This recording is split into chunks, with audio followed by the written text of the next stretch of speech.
10월 31일 날 루터가 자기가 성경을 가르치는 독일의 비텐베르크 대학의 예배당 정문에 그 당시 교황청의 오류와 잘못을 지적하는 95개 조항의 항의문을 내걸었죠.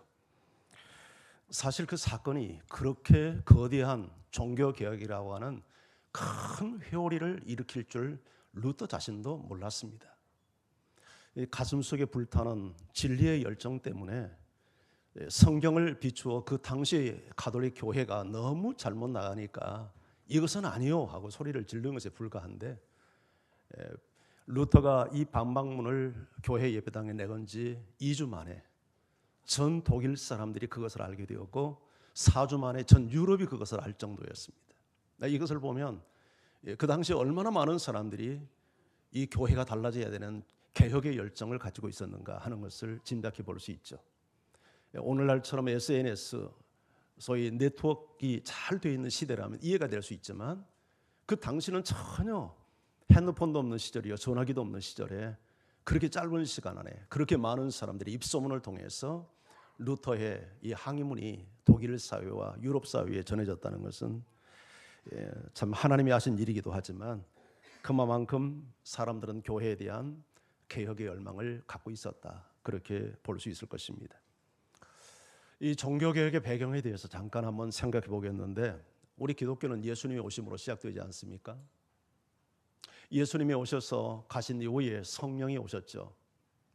성령은 사도들에게 기름을 부으시고 능력을 받은 사도들은 담대하게 복음을 전파하기 시작을 하면서 초대교회는 폭풍 같은 속도로 성장해 가기 시작을 합니다. 그러자 유대교회에서 굉장히 경계심을 가지고 이제 새로 일어난 소위 기독교, 그리스도교를 핍박하기 시작을 하죠. 그런데 이 핍박은 마치 산불 난 곳에 바람이 부는 격이었습니다.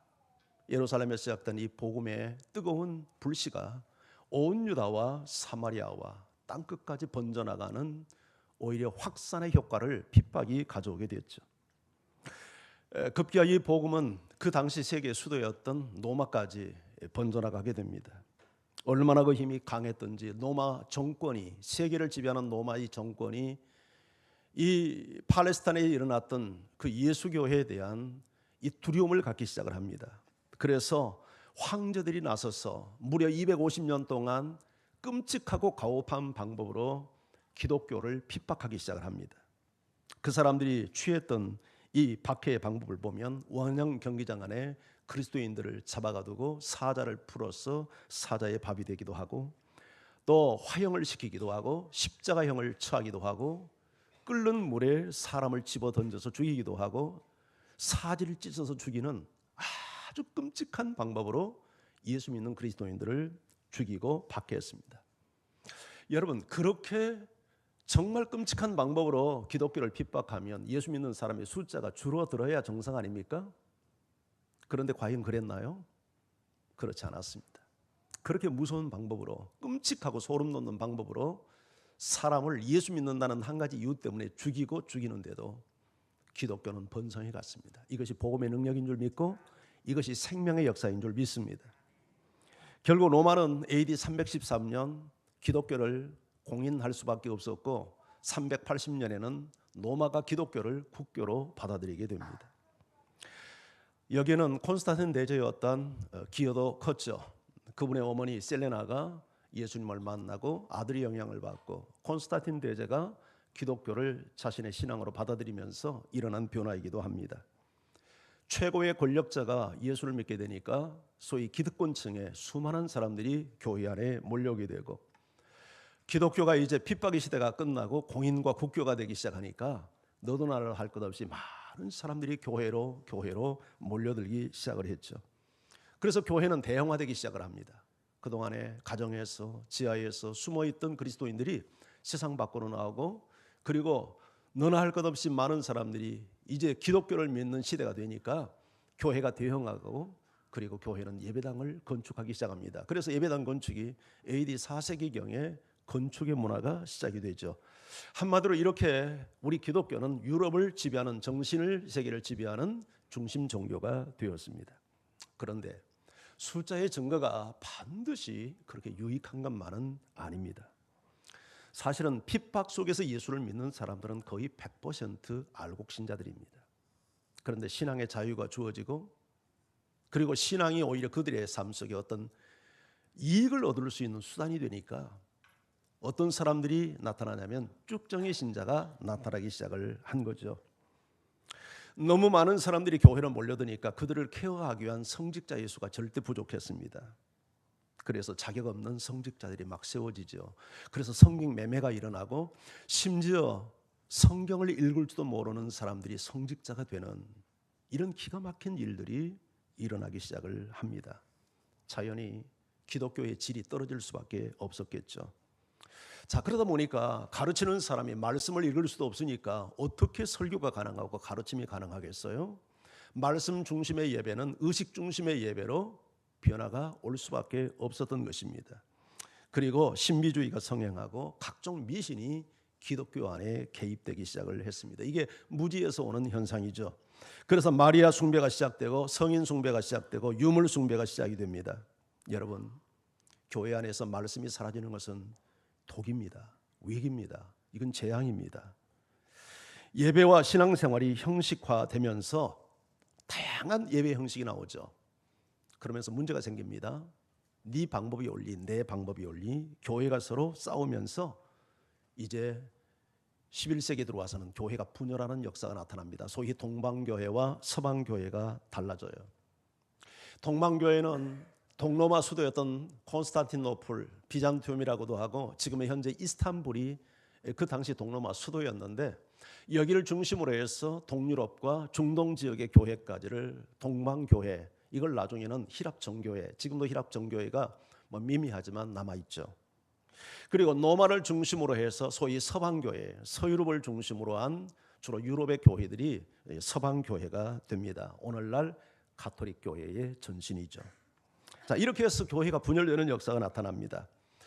그런데 사실은 동방교회는 어떻게 보면 굉장히 축소가 됐어요. 그런데 서방교회는 굉장히 번성하고 유럽 사회 전체가 이 서방교회의 지배하에 놓이게 되면서 교회는 막강한 힘을 갖습니다. 어느 정도로 강력한 힘을 가졌냐면 교황이 황제를 임명할 정도니까, 황제가 교황의 눈치를 보아야 될 정도니까 교회의 힘이 얼마나 막강해졌다는 것을 알 수 있죠.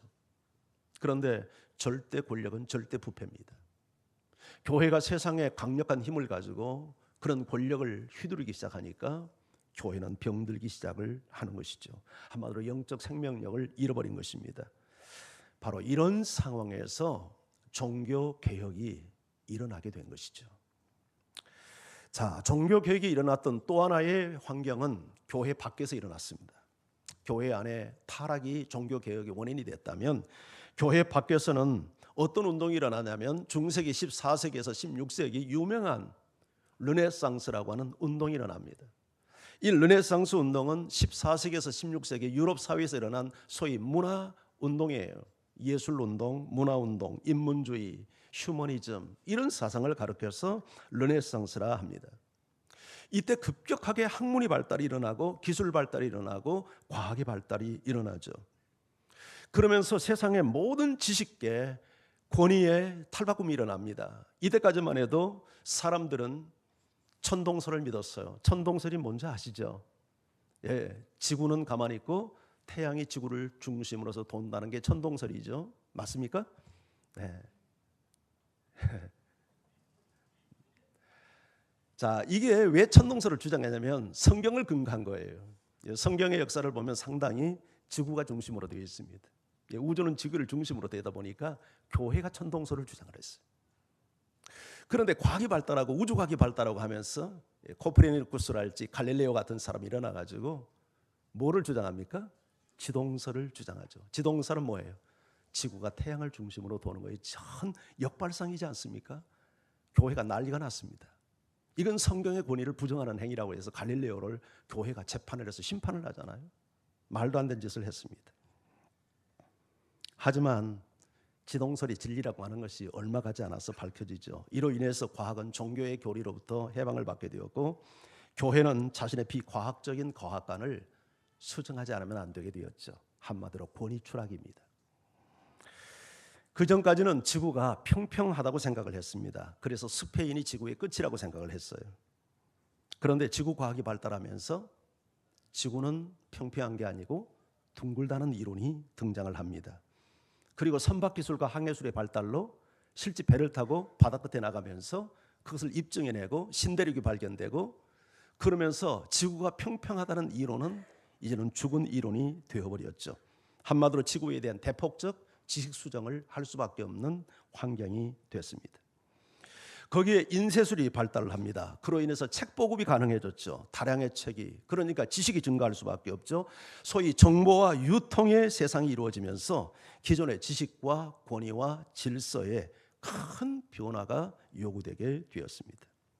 이때 일어나는 중요한 변화 하나가 있는데, 지금까지 사회는 신중심의 사회인데 소위 인간 중심의 사회로 변화되기 시작합니다. 왜냐하면 교회가 많이 실수했잖아요. 성경을 문자적으로 해석하면서 말도 안 되는 교리를 주장하고 억지를 부리다가 인간의 지식에 무너지는 경험들을 하면서 신중심의 사회에서 인간 중심의 사회로 변화되어져요. 이것이 지식세계만 일어나는 게 아니라 예술세계에서도 일어나는 변화였습니다. 중세사회까지, 르네상스가 일어나기 전까지 모든 예술, 예를 들어서 미술, 음악, 건축의 모든 소스는 신이었고 교회였습니다. 하나님을 위해서 음악을 하고 하나님을 위해서 미술을 그리고 하나님을 위해서 건축을 하는 시대였어요. 그런데 르네상스 시대에 휴머니즘이 일어나면서 이제 인간 중심의 예술을 하기 시작을 합니다. 혹시 프랑스에 가보신 분들 르블 박물관 가보셨죠? 거기 아주 유명한 그림이 있어요. 그 박물관에 가보면 가격표를 매겨놓은 게 있습니다. 대부분.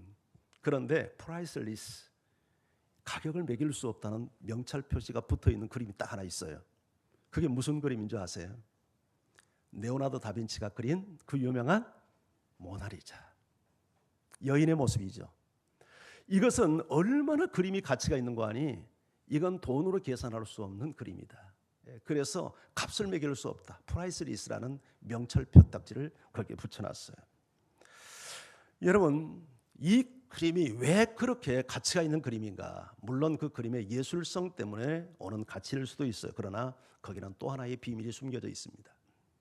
이 모나리자라는 말은 리자 부인이라는 뜻이에요. 리자가 어떤 여인이었냐면 프랑스, 그 이탈리아의 피렌체의 부유한 비단 장수 조콘도의 부인이 리자입니다. 그런데 그녀가 바로 그 초상화의 모델이 됐는데 그때 나이가 16살이에요. 모나리자 그림 보면 한 40대처럼 보이지 않아요? 눈썹이 없어서 그런가요? 되게 나이가 들어 보이는데 사실 16살 모델입니다.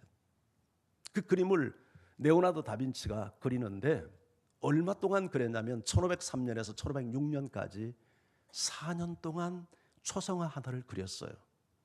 최고의 미술가가 4년 동안 공을 들인 그림이라면, 그것도 초상화 하나를 그린 그림이라면 얼마나 예술성이 많겠습니까? 이런 의미에서도 이 그림은 정말로 가격을 매길 수 없는 가치가 있다고 평가할 수 있겠죠.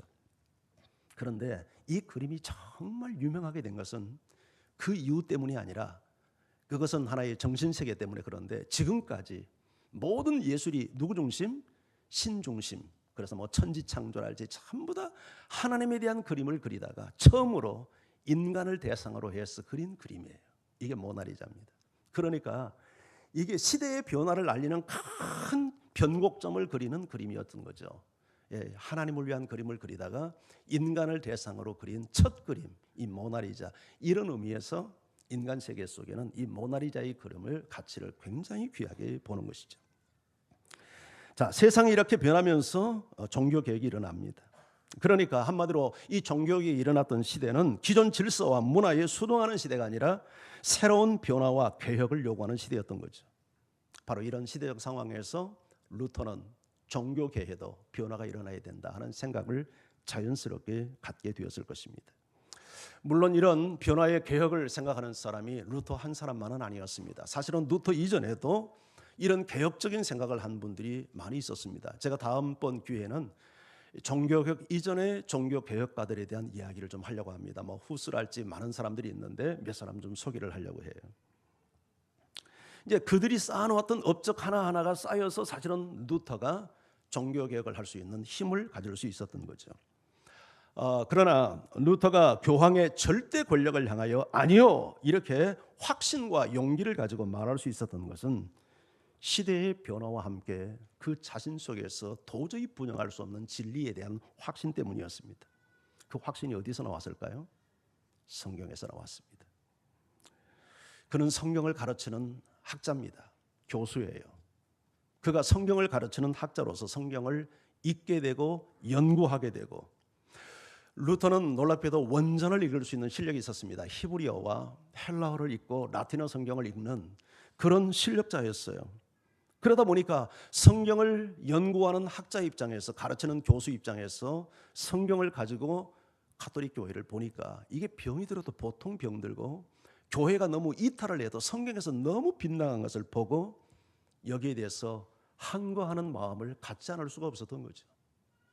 성경을 가르치는 교수가 성경과 유배된 세상을 보면서 어떻게 침묵할 수 있겠습니까? 그 대상이 아무리 교황이라 해도 그런 용기를 가질 수밖에 없었던 거죠. 그리고 루터로 하여금 이것에 불을 당기는 사건이 바로 교황청의 판매, 그 면죄부 판매 사건입니다. 로마 교황청은 8,000명이 동시에 미사를 드릴 수 있는 세계 최고의 성당을 건축을 계획을 했습니다. 미켈란젤로와 같은 이런 세계적인 건축가들이 설계를 하고 이것을 건축하는데, 그러니까 8,000명이 들어가는 예배당은 아직까지 없습니다. 지구상에. 베드로 성당이 유일합니다. 그런데 이 건축을 하는데 지금은 8,000명 못 들어가겠더라고요. 마당까지 다 해야 8,000명 들어갈 수 있을지 모르겠는데 실제 건물 안에는 8,000명까지는 안 될 것 같아요. 아마 축소가 됐는지 모르겠지만 이 베드로 성당을 건축하는 것만 100년이 걸렸습니다. 그러니 건축비가 얼마나 들겠습니까? 이게 천문학적인 어마어마한 돈이 들지 않겠어요? 근데 돈이 없는 겁니다. 그래서 면죄부를 팔기 시작을 했던 거예요. 근데 면죄부가 그때 비로소 등장한 건 아니고 역사를 보면 AD 800년경부터 면죄부 판매가 이루어지고 있는데, 그것이 이제 피크를 이룬 시절이 15세기 바로 이 베드로 성당을 건축할 무렵입니다. 바로 루터는 그 광경을 보면서 뭐라고, 면죄부가 뭡니까? 사람의 죄를 사함받기 위해서 헌금을 하면 용서받을 수 있다는 증명서를 발행했던 것이 면죄부거든요. 헌금으로 산자와 죽은 자의 죄를 사할 수 있고 연옥에 있는 사람을 천국으로 이끌 수 있다는 교리는 성경 어디를 봐도 등장하지 않죠. 그러니까 성경을 연구하는 학자 입장에서 견딜 수 없는 저항감을 가질 수밖에 없었던 거죠. 자, 이런 두 가지 배경, 시대적 변화와 함께 교회는 타락하고 세상은 변하고 있고 성경에서 볼 때 너무나도 분명한 확신이 불타는 이런 환경. 그런데 또 하나 중요한 배경이 있었는데 그게 뭐냐면 동역자들의 도움입니다. 아무리 루터지만 협력하는 사람의 도움이 없이 그 거대한 운동을 일으키지는 못했을 거예요. 성경을 보면 루터뿐만 아니라 모세가 위대한 리더십을 발휘하는데도 여호수아와 같은 신실한 동역자들이 있고, 바울이 세상을 뒤집어 엎는 복음에 영향력을 미치는 선교의 역사를 이룰 수 있는 것도 얼마나 디모데, 실라 그 주변에 얼마나 많은 동역자들이 그를 도왔습니까? 보이는 보이지 않는, 심지어 우리 예수님도 얼마나 많은 사람들이 예수님을 따라다니며 협력하고 동역했습니까?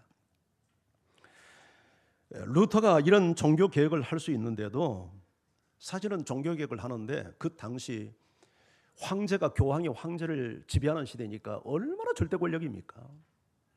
아마 우리 전두환 시절, 아마 박정희 시절 굉장히 무서웠잖아요. 정부에 조금이라도 한가하면 쥐도새도 모르게 그냥 끌려가서 고문당하고 죽고 하는 시대를, 그 정도가 아니었어요. 그러니까 루터가 교황의 잘못을 지적하는 반박문을 내걸었으니 목숨이 온전하겠습니까? 수많은 목숨의 위협을 당했습니다. 그래서 루터가 많이 도망다닙니다. 근데 그때마다 숨겨주고 먹을 것을 제공하고 지원을 하고 하는 루터의 사람들이 있었던 거예요. 그것이 있었기 때문에 가능해요. 교회 일도 그러잖아요.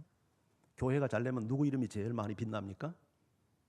성형교회 잘 되면 누구 이름 제일 많이 빛납니까? 담임 목사 이름이 제일 많이 빛납니다. 배 아픕니까? 근데 교회가 잘 되는 것이 교회의 대표성을 갖고 있으니까 최재호라는 목사 이름이 드러나는 것뿐이지. 그러나 사실 최재호 목사 혼자 교회를 일으킵니까? 그렇지 않습니다. 여러분 한 분 한 분 이름도 없이 빛도 없이 뒤에서 묵묵히 기도하고 헌신하고 눈물 뿌리고 존재감도 없이 자기 역할을 잘 감당해내는 한 분 한 분의 헌신이 있고 여러분들의 눈물이 있기 때문에 교회가 되는 것이지, 담임 목사 혼자 잘나서 교회 이루는 것 아닙니다. 사람들은 성현교회 하면 최재호 목사 이렇게 생각할지 모르지만 하나님도 그렇게 여길까요? 그러지 않습니다. 무위에서 묵묵히 교회를 위해서 헌신하는 여러분들의 모든 중심과 마음을 하나님은 기억하시고 여러분들의 그런 눈물과 헌신이 있기 때문에 오늘날 우리 교회가 이렇게 성장해 갈 수 있고 되는 것을 확신합니다. 아멘. 낙심하지 말고 헌신하는 여러분들이길 바랍니다.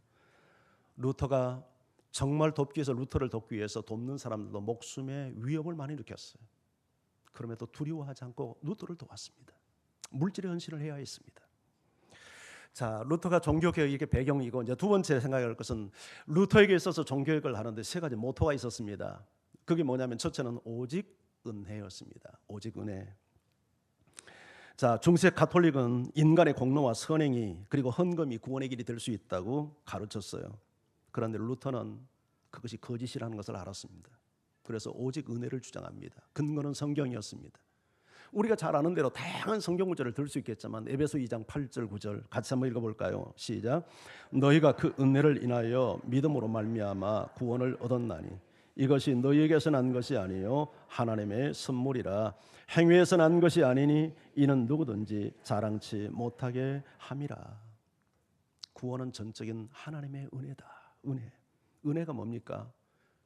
받을 자격이 전혀 없는 사람에게 주는 공짜 선물을 은혜라고 그러죠. 여러분, 우리는 구원을 받을 만한 내 어떤 공로나 선행이나 헌금이나 이런 것을 가지고 구원받는 게 아니라 전적인 하나님의 은혜로 줘요. 근데 정말 중요한 것들은 전부 다 공짜입니다. 우리의 생명과 관련된 것들은 다 공짜입니다. 여러분, 뭐 금이 없어도 살고 뭐 좋은 집 없어도 살지만 햇빛 없이 못 살고 물 없이 못 살고 공기 없이 못 살잖아요. 근데 이거 전부 다 공짜로 주셨잖아요. 왜냐하면 이건 생명에 관련된 것들이니까 누가 그것을 독점해서 사용하지 못하도록. 요새 우리가 물 사 먹기는 하는데 그건 뭐 좀 그렇다 치고 어쨌든 이 모든 것들 다 공짜로 주신 것들이에요, 하나님께서. 근데 이게 가치 없어서 공짜입니까? 너무너무 귀하니까 누구도 생명을 유지하는데 방해받지 않고 사용하라고 공짜로 준 거죠. 구원도 마찬가지죠. 구원이 공짜니까 이게 가치가 없어서 공짜인가요? 그렇지 않죠. 너무너무 소중하니까 누구나 받도록.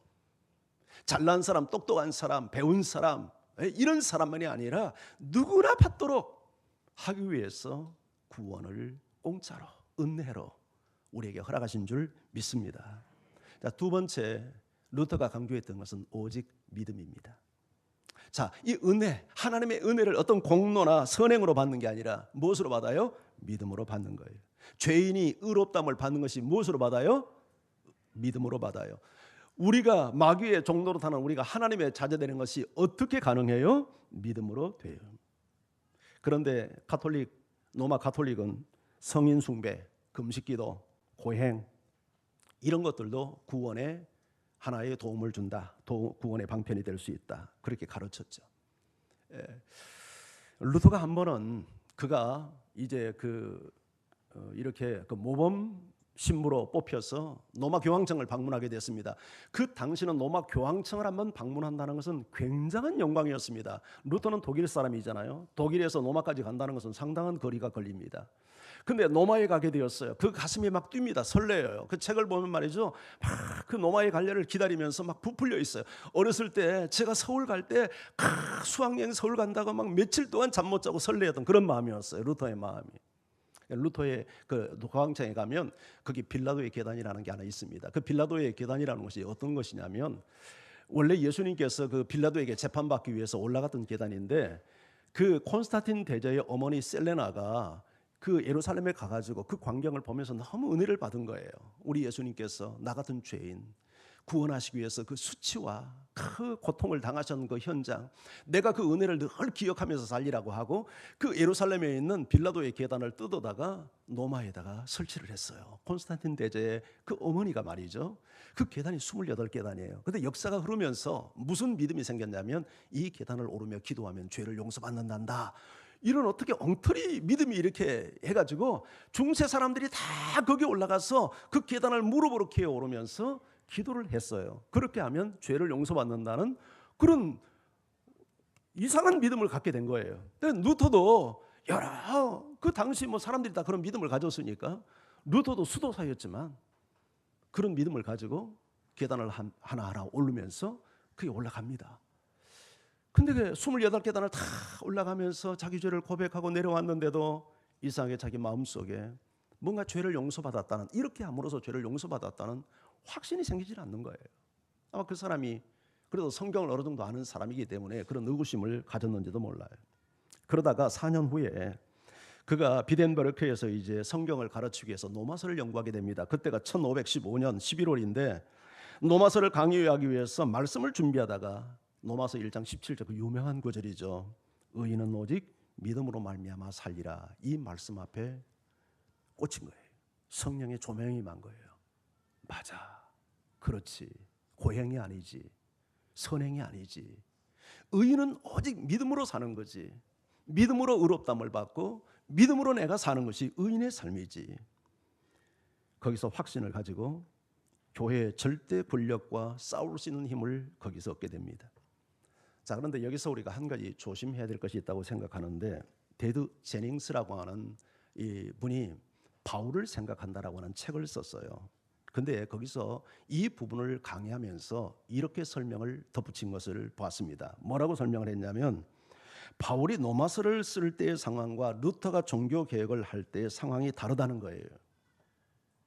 루터가 이 말씀 노마서 1장 17절을 인용할 때 중세 가톨릭 교회는 바울이 전한 복음을 변질시켜서 행위와 돈을 강조하는 시대였어요. 완전 탈선 기독교죠. 이건 기독교가 아니죠. 이런 사회를 보면서, 이런 세상을 보면서 루터는 믿음을 강조할 수밖에 없었던 거죠. 행위가 아니다, 선행이 아니다, 돈이 아니다, 믿음이다. 오직 믿음으로 구원받는다. 초점을 믿음 쪽에다 두니까 자칫 잘못하면 행위를 부정하는 것처럼 뉘앙스가 이렇게 비춰줄 수 있잖아요. 그래서 이 제닝스라는 말이 정확하게 그 부분을 이해를 한 것 같아요. 참 감사드리는 생각이 들어요.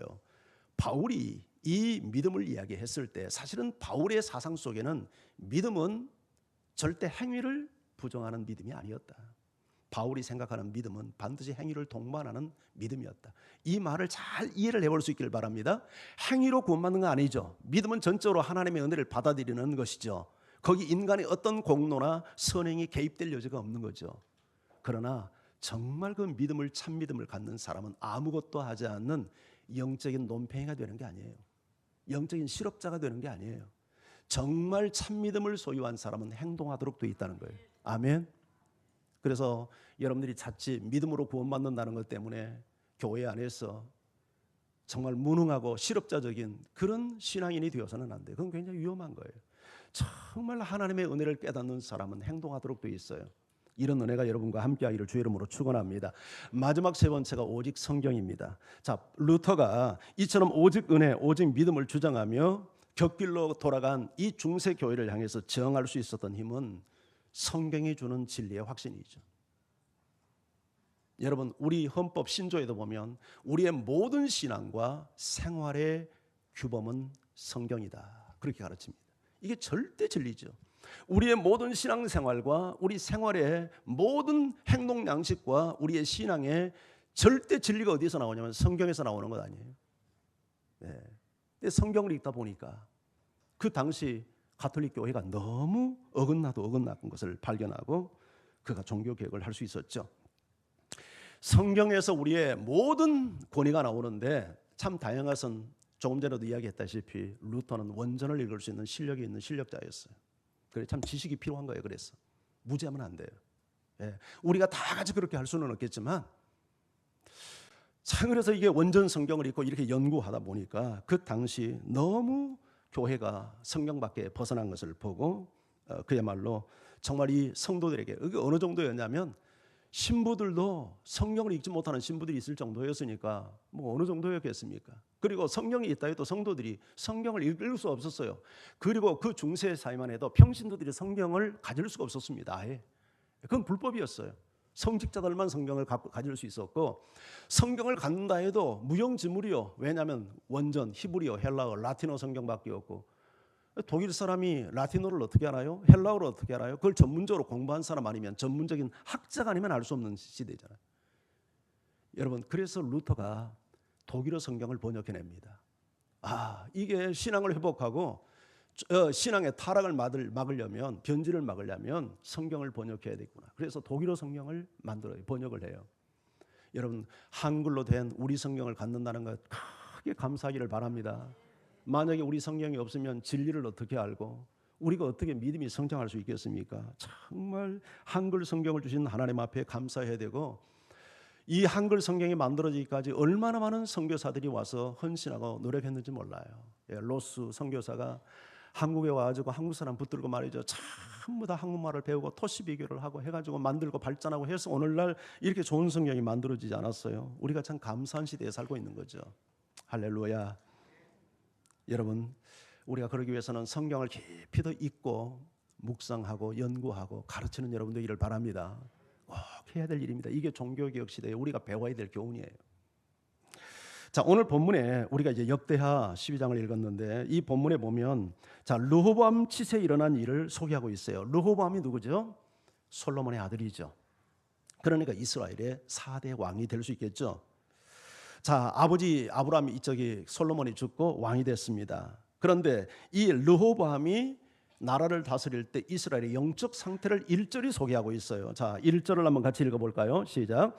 르호보암의 나라가 견고하고 세력이 강해짐에 그가 여호와의 율법을 버리니 온 이스라엘이 본받은지라.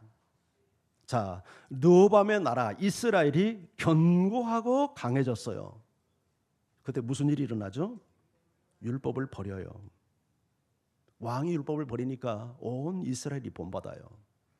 여기서 우리는 중요한 몇 가지 진리를 배울 수 있죠. 잘 나갈수록 조심하세요. 아멘. 하나님께서 은혜를 주시고 하나님께서 잘 나가게 하고 사업도 잘 되고 돈도 잘 벌고 자식도 잘 되고 이거 은혜예요 분명히. 근데 이때가 참 조심할 때예요. 자칫 잘못하면 교만할 수 있고 하나님과 멀어지고 말씀을 버리고 말씀을 버렸다는 것은 교만했다는 얘기죠. 지도자가 병이 드니까 백성이 다 본받잖아요. 참고에 목사가 중요하죠. 교회 안에서 우리 리더십들이 정말 잘해야 되죠. 아멘. 하나님께서 여러분들이 리더로 세워놓고 리더 역할을 하지 않으면 하나님 반드시 책임 묻습니다. 두려워할 줄 알아야 돼요. 직분만 받아놓고 직분 감당하지 않고 폼이나 잡으려고 하고 대우나 받으려고 하는 생각 가지면 안 돼요. 하나님은 살아계신 하나님이에요. 하나님께서 여러분에게 감당할 만한 좋은 모델이 되고 사람들을 잘 섬기도록 직분을 세워주시고 위치를 줬으면 거기에 합당하게 본을 보이고 신앙에 정말 모델이 되고 영향을 미치는 사람이 되어야지. 오히려 바라보는 사람들의 신앙을 붕괴시키고 무너뜨리고 좋은 본을 주지 않대서 나쁜 영향력을 미치면 하나님께서 기뻐하잖아요. 2절을 보십시오. 2절도 같이 읽습니다. 시작.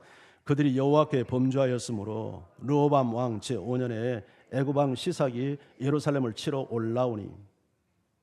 하나님을 버린 거죠. 말씀을 버린 것은 하나님 버린 거. 그게 하나님께 범죄한 거죠. 그러니까 무슨 일이 있었냐면 르호보암 제5년에 애굽 왕 시삭이 예루살렘을 치러 올라옵니다. 하나님께 범죄하니까 하나님이 매를 든 거예요. 두려워할 줄 알아야 돼요. 3절을 보면 병거가 몇 대요? 1200대. 요새 말하면 병거가 뭡니까? 전차 1200대. 마병이 몇 명? 마병이 뭐 하는 사람입니까? 보병이 아니라 말을 타는 마병이 6만 명이면 어마어마한 군사력입니다.